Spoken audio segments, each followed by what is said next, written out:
বেশ অনেকদিন পরেই আজকে গেলাম ডোডোদের বাড়িতে। তো hello everyone, welcome back to my another mini blog. আজকের সকালের ব্রেকফাস্টে তো খেয়েছিলাম স্যান্ডউইচ, যেটা নাকি 2 মিনিটে হয়ে যায়। দেন আমি ইউজ করলাম একটা জুডিওরি ভাইটামিন সির শিট মাস্ক। এটা বেশ অনেক দিন ধরেই আমার কাছে পড়েছিল, তাই ভাবলাম যে ইউজ করে নিই। মাস্কটা ইউজ করে আমি আমার ঘরটা খুব সুন্দরভাবে গুছিয়ে নিলাম। স্নান করে এখানে আমি দেখছিলাম একটা সিরিজ, খাদি যে বিহারের সিরিজটা বেরিয়েছে। তোমাদের কাদের কাদের কমপ্লিট হয়েছে এই সিরিজটা আমাকে কিন্তু নিশ্চয়ই জানিও, আমার এখনও হয়নি। দুপুরবেলা তো মা খাইয়ে দিল, যেহেতু জানো অ্যাজ ইউজুয়ালি আমার হাতটা কেটে যাওয়াতে মা খাইয়ে দিচ্ছে। আর মা খাইয়ে দিলে সেই খাওয়ার স্বাদ যেন 10 গুণ বেড়ে যায়। সন্ধ্যাবেলা আমি আর মা রেডি হয়ে বেরিয়ে পড়লাম, যেহেতু বললাম যে ডোডোদের বাড়িতে যাব, অনেক দিন ধরেই ভাবছিলাম।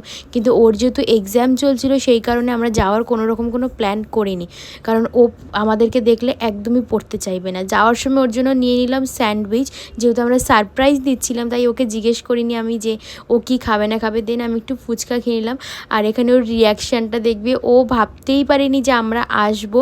তো ওখানে গিয়ে অনেকক্ষণ আমরা গল্প করলাম, আর কোনো ক্লিপস তো ওখানে নিয়ে নিই। তারপরে তো বাড়িতে এসে ডিনারটাও করে এলাম, দই পটল দিয়ে ভাত। তো আজকের ভিডিওটা এতটাই, দেখা হচ্ছে আবার কালকে।